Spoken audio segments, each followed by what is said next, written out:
Welcome back to another episode of Generally Assembled, your favorite House Republican podcast. Jason Gottesman here, joined by House Education Chairman, State Representative Jesse Topper. Woohoo! All right. Well, Good to hey, be look, back. we are men of our word, and we promised a podcast this week. Now, We of course, delivered. Chuck's got to edit it and get it out this week, but we at least are here to record. We're going to have a lot of fun. Well, we're going to have some fun. Lots of pretty aspirational. Look, it was one of those weird, wild weeks here in the Pennsylvania House of Representatives and the General Assembly as a whole. And right up sort of your alley, we were talking about a lot of education issues. And, let's start, I think, with the one that is most pressing, I think, to a lot of Pennsylvanians, which is the funding for the state-related schools. Mm-hmm. And I thought you had a really good quote today in the Pittsburgh Post-Gazette, which was, because of the process by which House Republicans exercising sort of the power of the minority to hold these schools accountable, these institutions have been more involved in the process and willing to talk about institutional change than ever before. Absolutely. I mean, we've seen it really this entire year, and it has not been an easy process. We understand that, but it comes down to accountability. Okay, I believe, and not everybody does, but I believe that we should have a relationship with our Research One, and we call them our R1 universities. That's Pitt, Penn State, Temple. We know Lincoln University is in there as well with the non-preferreds, but particularly when you look at what we call the Big Three, I think it is important for us as state government to have a connection, to have a working relationship, because what in-state tuition does is it really makes that education available to a lot of middle-class families that would not otherwise be able to afford it. That being said, the days of simply writing blank checks with tax dollars on that premise alone doesn't cut it, because quite frankly, even with those tax dollars, that education is no longer accessible to those middle-class families. So, I think what we did was, look, we want to make this accessible, we want to make it affordable, but we also want this education to be valuable. We want these degrees to have value, to have a return on investment here in Pennsylvania. We've talked about performance-based metrics. I do believe that's our next step.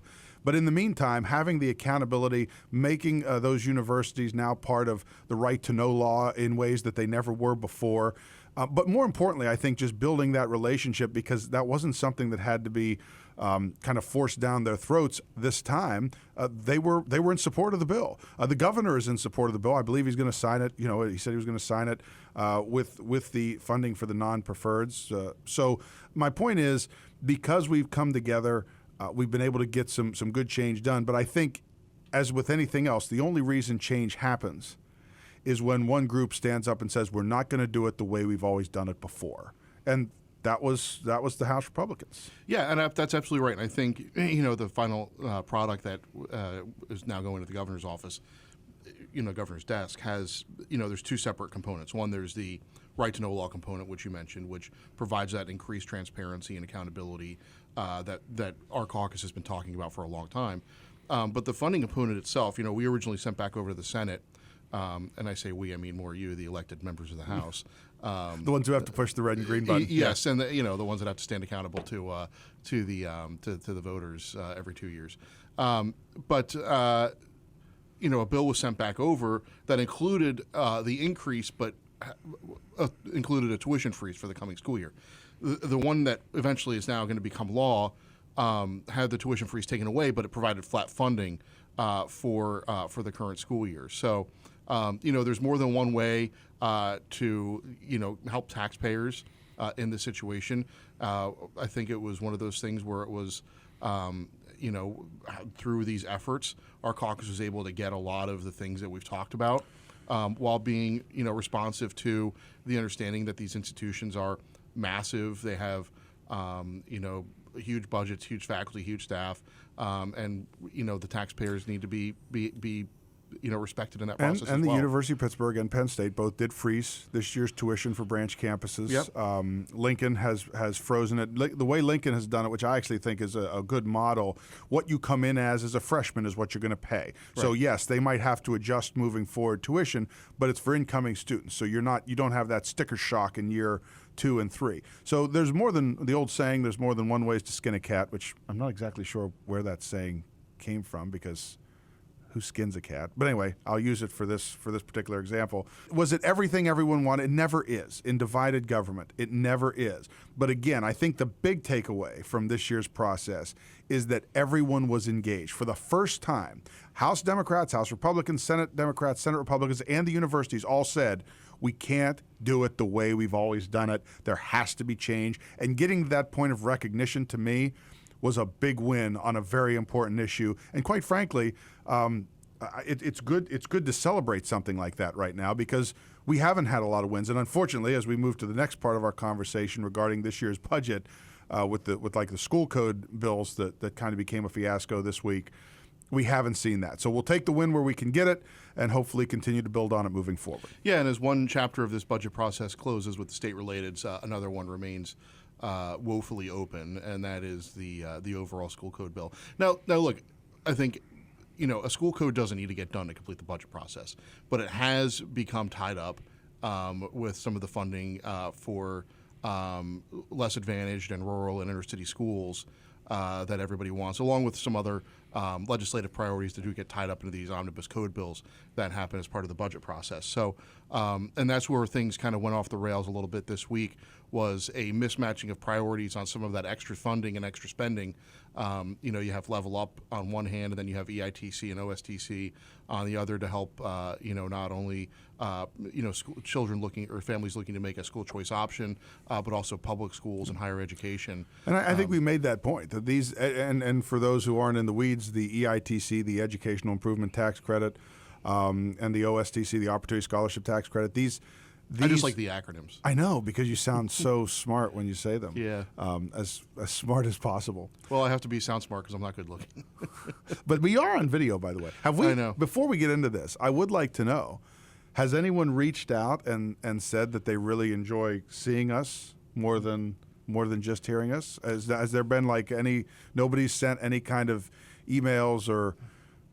No, nothing? No. I'm really, look, I'm asking folks, if you have a thought on this, seeing Jason and I actually on video. I don't know if you want to ask. I know, I do. Listen, I don't have to listen to them when they come in. Like, if it's bad, we won't talk about them. But here's the thing. This is what I'll say. If there's one good one, then, we'll focus on that.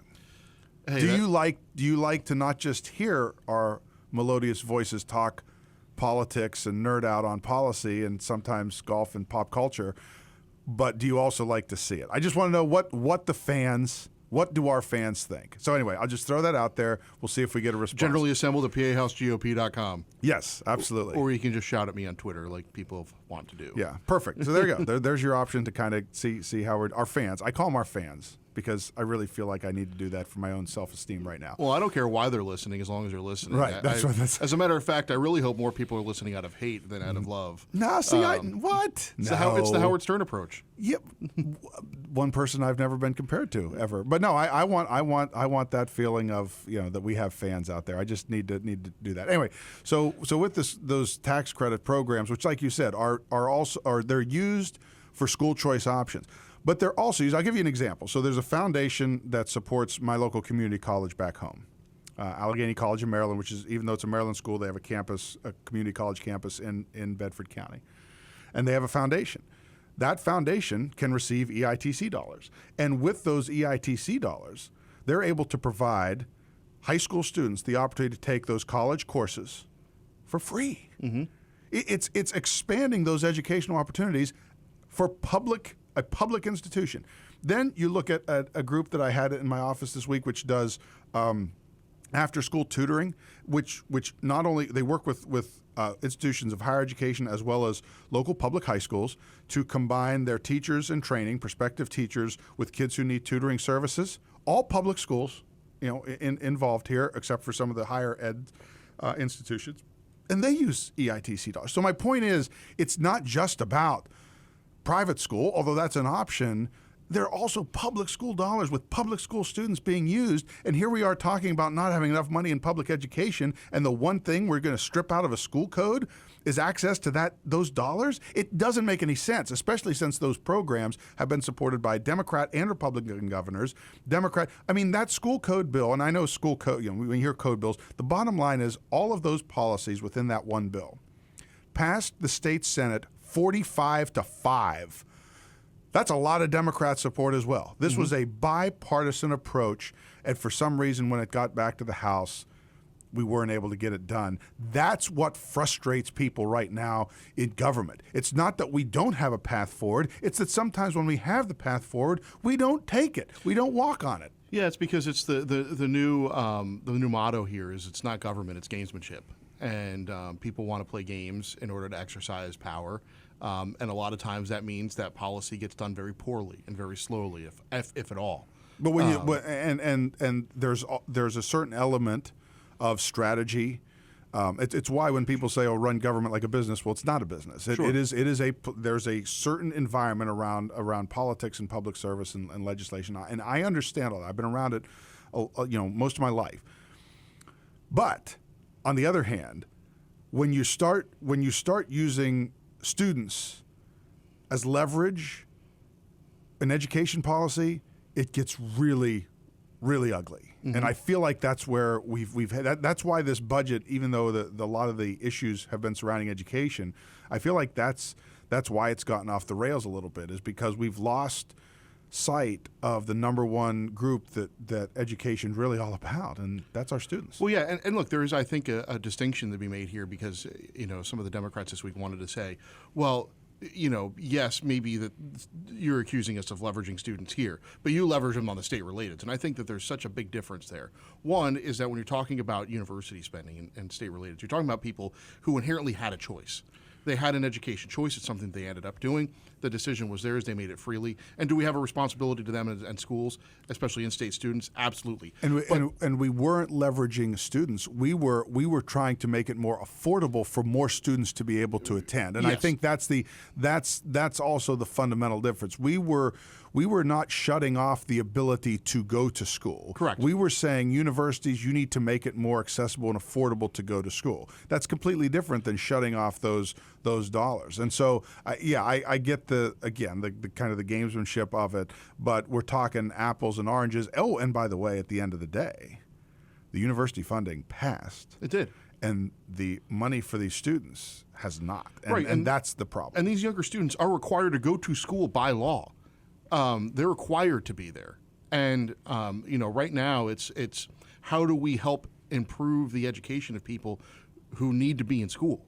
There is a distinction when you get into different levels of education. And I think at the end of the day, where we are right now is that the most disadvantaged students who are in our public school system and those who rely on EITC and OSTC dollars, they're going without the opportunity, right? And I think the other side on this debate wants to boil down EITC and OSTC into another at the base school choice, right? And it's their way of sort of making it a boogeyman, an anti-public school effort. But really, what it is, as you said, with higher education, it's funding for educational opportunities. Absolutely, right? and it's not. And here's the other thing: it works. This is a time-tested and proven method of providing options, choices, and the ability for also public school students to have resources, right?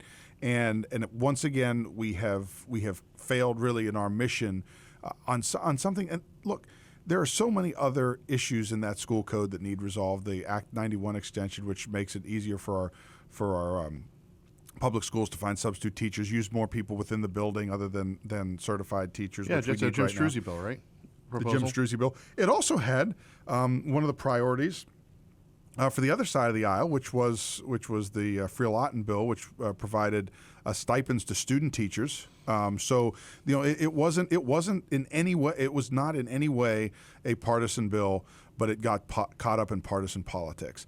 and we have to move past that, and that's why it was such a frustrating week in that regard. So look, we took a victory, I believe, in some of the higher education policy. We took a step back in some of our basic education policy, and we just need to keep working through it. I mean, there's no this has become somewhat of a grind right now of trying to get it done, and we just have to keep going. There's no we can't quit. We got to keep coming back and keep speaking the truth, and we'll see where it goes. Couple of golf notes. I think that I just want to bring up Camilo Villegas. Villegas. Villegas. I got it. Camilo Villegas.